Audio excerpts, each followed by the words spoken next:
الحمد لله نحمده ونستعينه ونستغفره ونؤمن به ونتوكل عليه ونعوذ بالله من شرور أنفسنا ومن سيئات أعمالنا.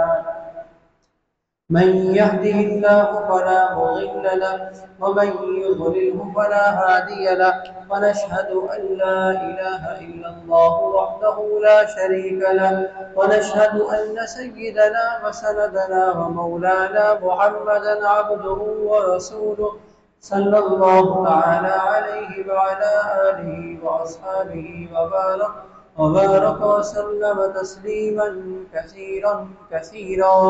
أما بعد، فأعوذ بالله من الشيطان الرجيم. بسم الله الرحمن الرحيم. والفجر وليال عشر والشفع والوتر.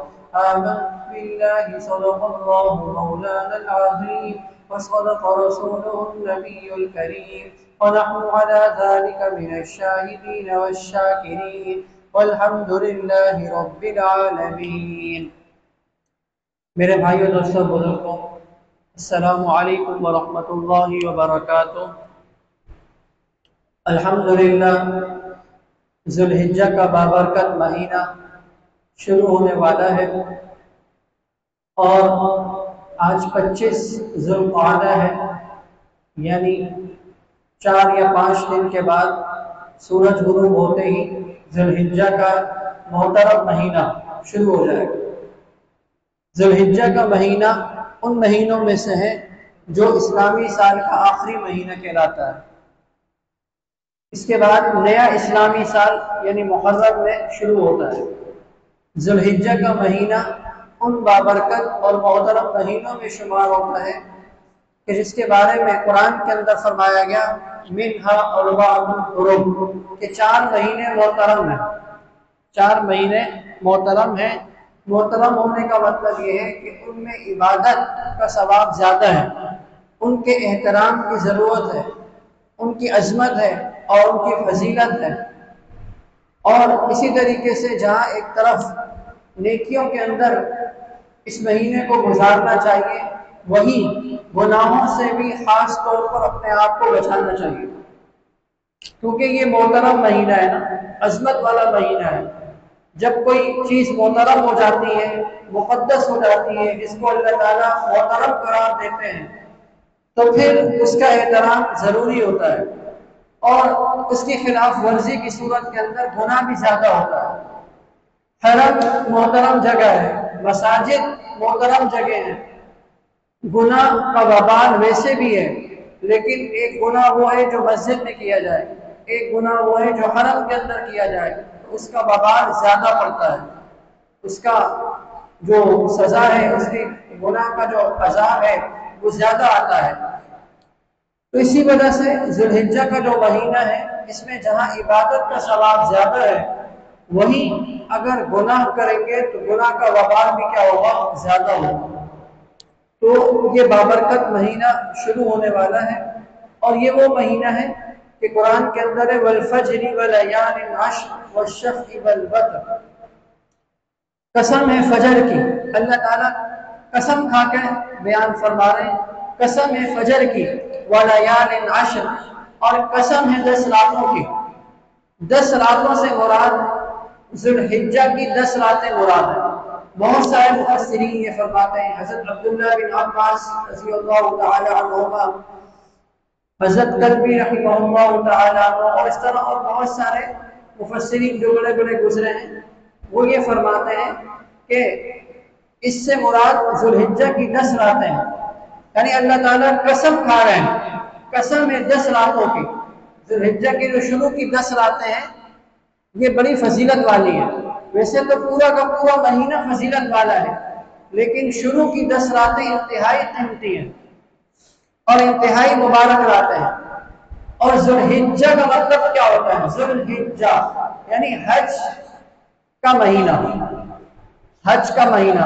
اس مہینے کے اندر حج جیسی عظیم عبادت سر انجام دی جاتی ہے، اور لاکھوں لوگ جو وہاں حرم کے اندر جا کر، مکہ میں جا کر بیت اللہ کے گرد طواف کرتے ہیں، حج کے فرائض اور ارکان کو پورا کرتے ہیں۔ ایک بہت بڑا اجتماع مسلمانوں کا اس مہینے کے اندر ہوتا ہے کہ اتنا بڑا اجتماع اور کبھی نہیں ہوتا۔ تو بہرحال اللہ تعالیٰ ان آیتوں کے اندر قسم کھا کے فرما رہے ہیں، قسم ہے 10 راتوں کی، یعنی یہ 10 راتیں ذوالحجہ کی جو 1 سے شروع ہوتی ہیں اور 10 ذوالحجہ کی رات بھی شامل ہے۔ تو بتایا جا رہا ہے کہ یہ راتیں بڑی فضیلت والی ہیں، قسم کھا رہے ہیں اللہ تعالیٰ کہ قسم ہے 10 راتوں کی۔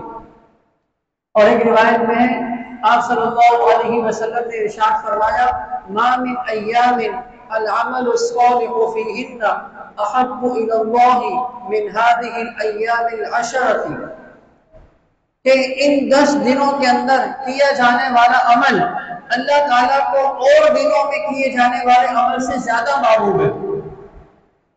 ان 10 دنوں کے اندر جو عمل بھی کیا جائے گا نیکی کا اچھا، تو وہ اللہ کو اتنا پسندیدہ ہے، اتنا محبوب ہے کہ اور دنوں کے اندر اگر کوئی نیک عمل کیا جائے تو وہ اتنا پسندیدہ نہیں ہے جتنا ان 10 دنوں کے اندر اللہ تعالیٰ کو محبوب ہے۔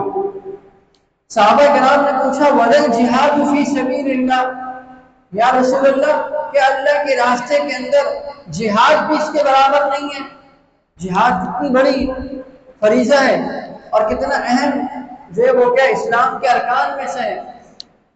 تو آپ صلی اللہ علیہ وسلم نے فرمایا وَلَا الْجِهَادُ فِي سَبِيلِ اللَّهِ، ہاں اللہ کے راستے کے اندر جہاد جیسا عمل بھی ان 10 دنوں کے اندر اور اعمال کے برابر نہیں ہے جو نیکی کے کام اس کے اندر کیے جائیں۔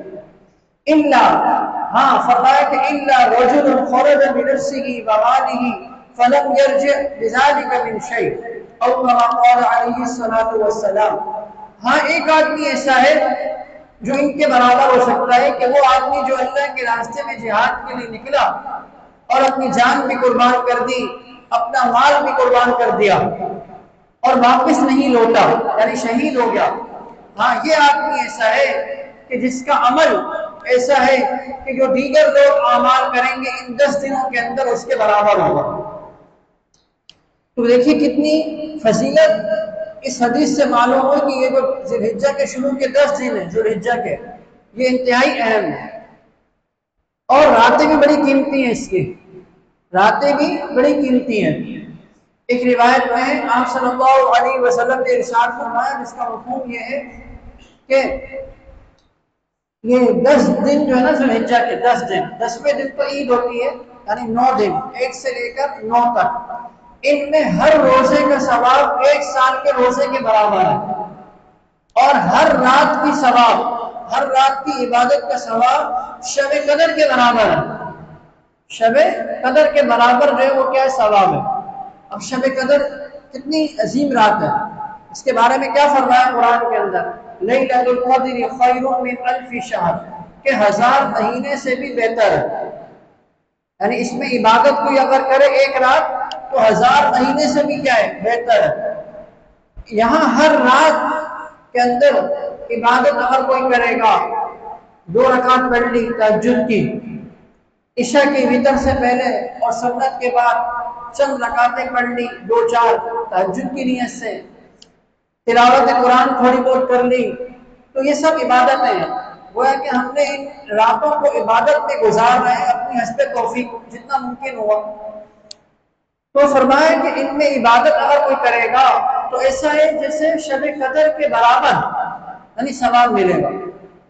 دیکھیے کتنے اہم دن آنے والے ہیں، جسے کہا جاتا ہے نا کہ سعادت کے دن اور عبادت کی راتیں، دن بھی بڑے قیمتی ہیں اس کے اور راتیں بھی بڑی قیمتی ہیں دونوں۔ اور پھر خاص جو عرفہ کا روزہ ہے یعنی 9 ذوالحجہ کا روزہ، اس کی الگ سے فضیلت ہے۔ اس کی فضیلت کے بارے میں فرمایا آپ صلی اللہ علیہ وسلم نے، جس کا مفہوم یہ ہے کہ گزشتہ 1 سال کے اور آئندہ سال کے گناہ معاف ہو جاتے ہیں، یعنی جتنے صغیرہ گناہ ہیں وہ سب کے سب کیا ہو جائیں گے معاف ہو جائیں گے اس ایک روزے کی وجہ سے۔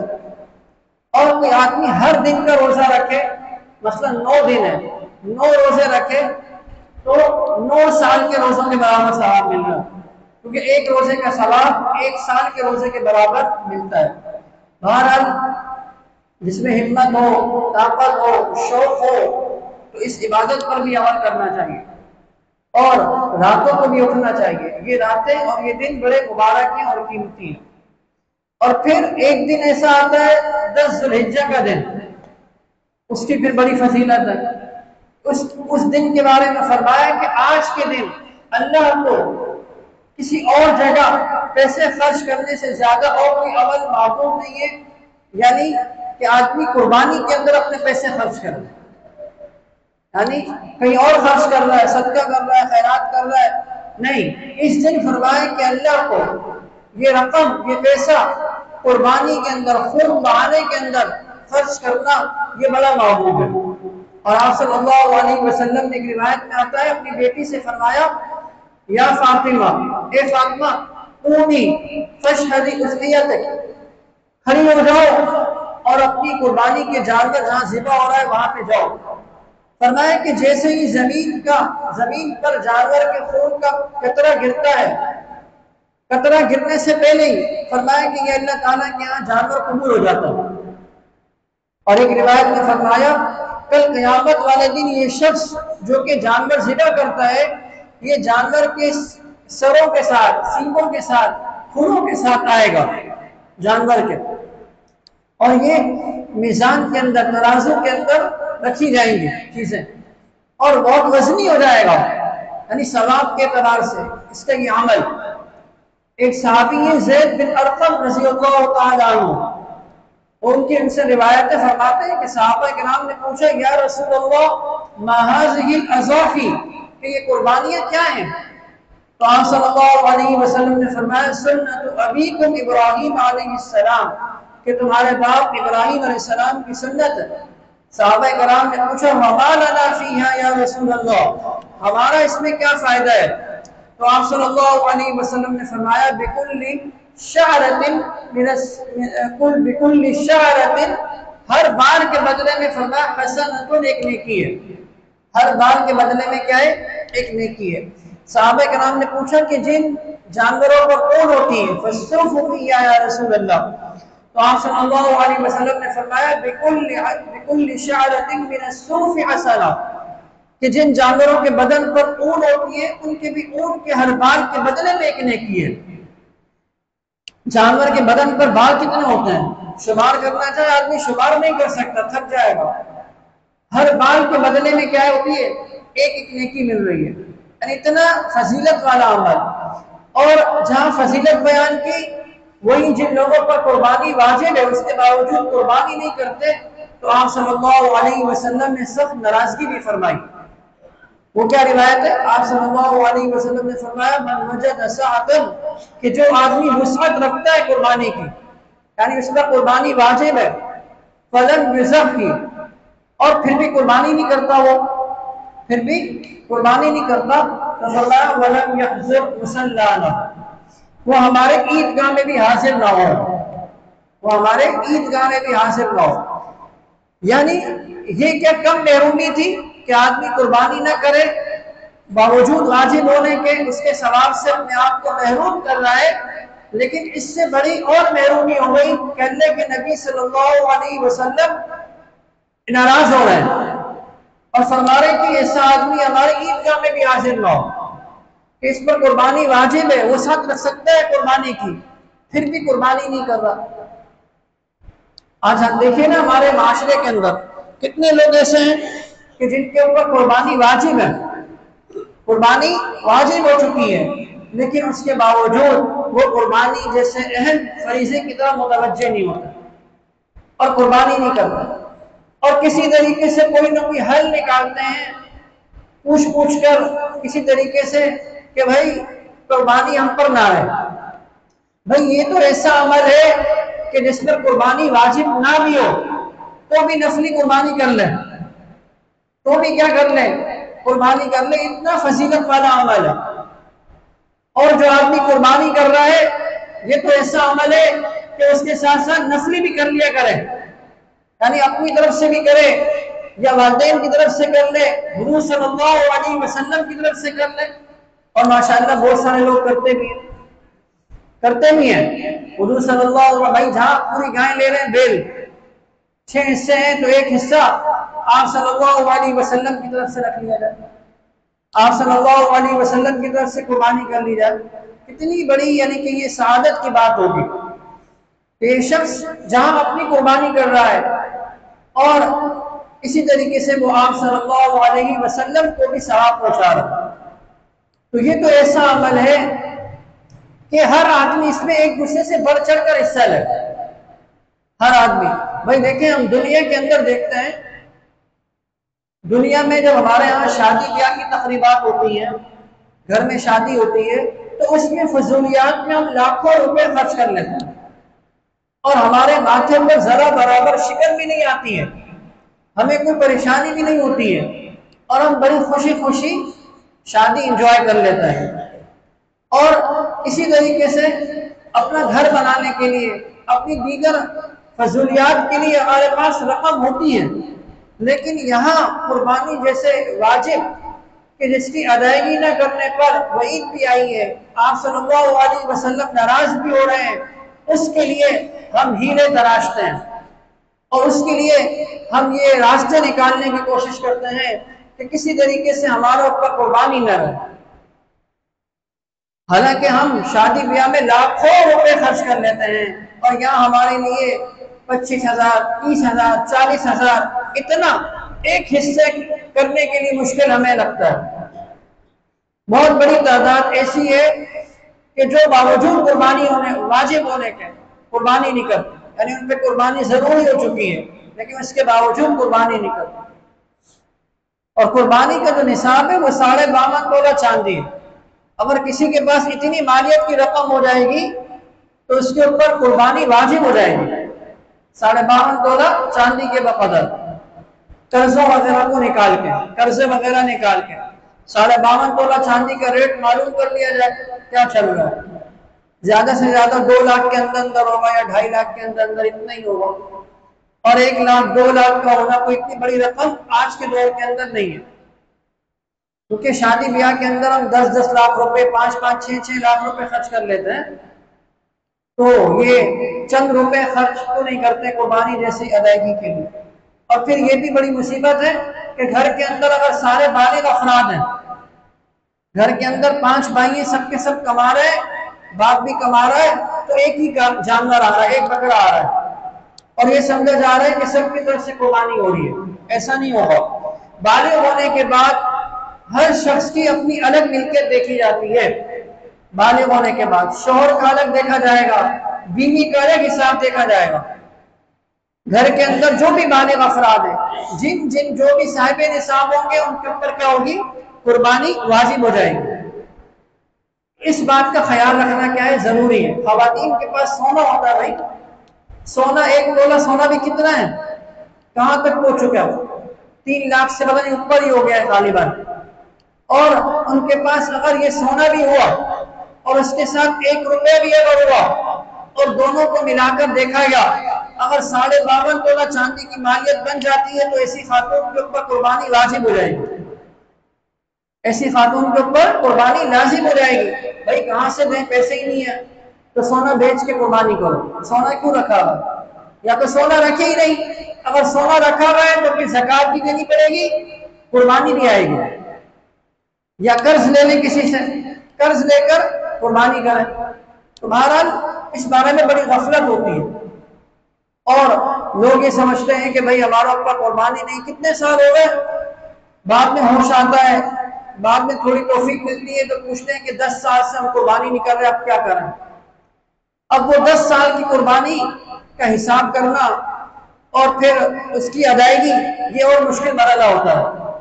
تو اسی لیے آدمی پہلی فرصت کے اندر ہی دیکھے کہ بھائی میرے اوپر قربانی لازم ہے یا نہیں ہے، اپنے اپنے حالات علماء کرام کے سامنے بیان کریں اور پوچھیں کہ بھئی میرے پاس اتنی پراپرٹی ہے، یہ مالیت ہے، یہ پیسے ہیں، میرے اوپر ہے یا نہیں ہے، بیوی کے اوپر ہے یا نہیں ہے، بچوں کے اوپر ہے قربانی یا نہیں ہے۔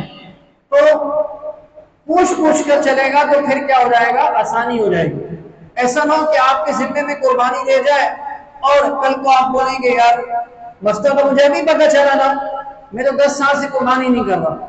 جیسے بہت سی خواتین ہوتی ہیں نا، شادی ہو جاتی ہے اور شادی ہونے کے بعد جو ہے وہ 5-5 6 6 سال ہو جاتے ہیں، سونا رکھا ہوتا ہے، بعد میں پتہ چلتا ہے کہ بھائی یہ سونا، یہ تو میں نے تو اس کی زکوٰۃ نکالی ہی نہیں ہے، 6 سال ہو گئے شادی کو، اب کیسے زکوٰۃ دیں؟ تو بھائی زکوٰۃ تو آئے گی، زکوٰۃ تو ذمے میں رہے گی، زکوٰۃ تو کیا ہوگی، دینی پڑے گی۔ یا تو سونا میں نے کہا نا کہ رکھو نہیں، رکھنا ہے تو پھر اس کی جو حقوق ہیں اور اس سے جو ذمہ داریاں ہیں ان کو پورا کرنا ضروری ہوگا۔ یا تو رقم رکھیں ہی نہیں اپنے اکاؤنٹ میں یا جیب میں کہیں بھی، رقم رکھیں گے تو پھر زکوٰۃ بھی دینی ہوگی اور قربانی بھی آئے گی۔ تو لہذا یہ بڑا مبارک عمل ہے، حدیث میں فرمایا فَطِيبُوا بِهَا نَفْسًا، اتنے اہم الفاظ ہیں کہ بھئی یہ قربانی کا جو عمل ہے نا یہ خوش دلی کے ساتھ کیا کرو، خوش دلی کے ساتھ، یہ نہیں کہ قربانی اگر کر بھی رہے، بعض لوگ ہلکا پھلکا جانور لے آئے، ڈھیلا ڈھالا مریل قسم کا، چلو بھائی قربانی ہو گئی، اچھا جانور 35-40 کا مل رہا ہے لیکن آپ لے کے آ رہے ہیں 15 میں، کیسے ڈھیلا ڈھالا مردار جانور لے کے آ رہے ہیں؟ نہیں، فَطِيبُوا بِهَا نَفْسًا، خوش دلی کے ساتھ کیا کرو، قربانی کیا کرو۔ دعا فرمائی کہ اللہ تعالیٰ کہنے سننے سے زیادہ عمل کی توفیق عطا فرمائے، اور یہ جو 10 دن آنے والے ہیں ان کی قدردانی کی توفیق عطا فرما۔ وآخر دعوانا الحمدللہ رب العالمین۔